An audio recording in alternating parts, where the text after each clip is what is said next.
కాసేపు రెస్ట్ పుచ్చుకునేది, కాస్త పండ్ల జ్యూస్ గట్రా తీసుకుని వెళ్ళవాలి అంటే తప్పేముందండి పాప ఆయన ఫ్రెండ్లీ అడిగాడైనా. కాసేపు చాలా దూరం వెళ్ళాలి కానీ కాసేపు ఆగి కాస్త ఒక 2 కొబ్బరి నీళ్లునో లేకపోతే కాస్త జ్యూస్ తాగేసి వెళ్ళొచ్చు కదా. మధ్యలో ఎక్కడా నేను ఆగానని చెప్పా, అంచేత నేను పెడుతున్నా. కానీ నువ్వు చెప్పింది నేను తిరస్కరించకూడదు కనుక ఒక్కసారి అతను తాకాడు, ముందుకు వెళ్ళిపోయాడు. సురస పెరుగుతూ పెరుగుతూ పెరుగుతూ నోరు పెంచుకుంటూ పోయింది. ఈయనే పెరుగుతూ పోయాడు. ఒక్కసారి పాప అతనికి బుద్ధి పనిచేసింది.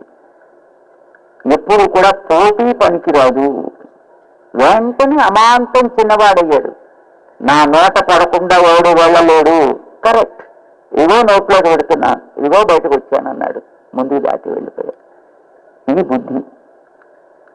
పట్టిందే పట్టు అనుకుంటూ కూర్చుని కార్యాన్ని పాడు చేసుకోవడం కంటే బుద్ధిని వాడి ఎక్కడ ఎప్పుడు తన కార్య సాధన కోసం ఎట్లా ప్రవర్తించాలో తెలుసుకోగలిగిన వాడు బుద్ధిమంతుడు కదా.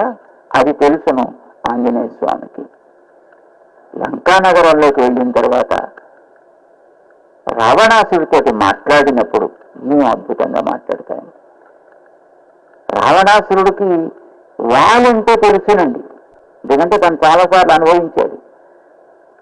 వాళ్ళు ఒకసారి ఎక్కడో మనం రోజు అతను సంధ్యావందనం చేసుకునేటప్పుడు 7 సముద్రాల్లోనూ స్నానం చేసి అర్ఘ్య ప్రదానం చేసుకొస్తుండేవాడండి. ఈ వాలిది గురించి విన్నాడు ఒకసారి. ఏం చేస్తావో చూద్దాం అన్నట్టుగా 10 తలలు ఉన్నాయండి అతనికి. అప్పుడు అతను తిరుగుతున్నాడు, వాలిని చూశాడు.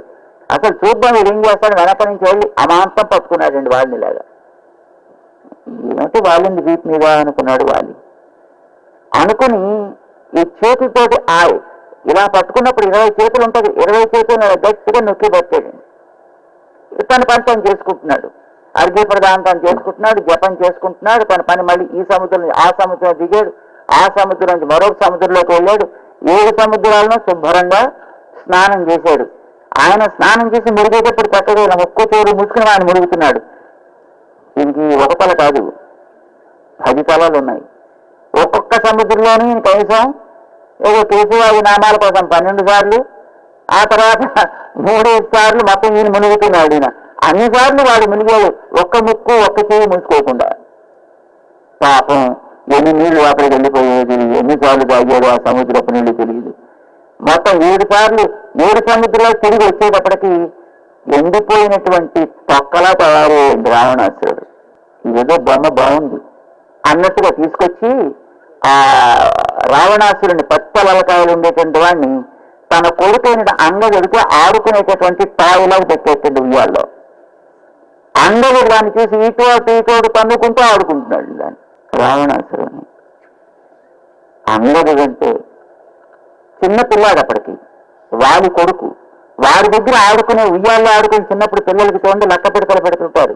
ఇదేళ్ళు పెడుతుండే అలా పైన టింగ్ టింగ్ టింగ్ టింగ్ టింగ్ టింగ్ అని తిరుగుతుంటే పిల్లలు దాంతో ఆడుకుంటూ ఉంటారు, కాళ్ళతోటి చేతితోటి కొడుతూనే. అలా ఆడుకోనేటువంటి ఒక బొమ్మగా పెట్టేది రావణాసురుని వాలి. రావణాసురుడికి అప్పుడే తెలిసింది వాలి అంటే ఏమిటో.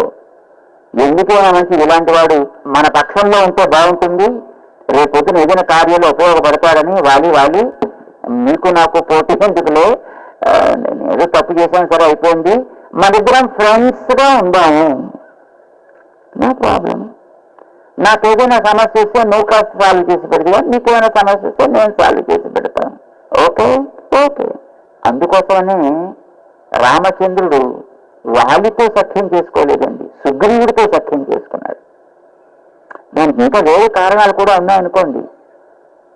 మొట్టమొదట కబంధుడు కనిపించినప్పుడే సుగ్రీవుడు అనేటటువంటి ఒక వానరుడు ఇక్కడ ఉన్నాడయ్యా, అతడితోటి నీవు సత్యం చేసుకుని నీ సీతమ్మని పొందుదుగాక అని అతనికి ఒక దారి ఆయన చూపించేశాడు.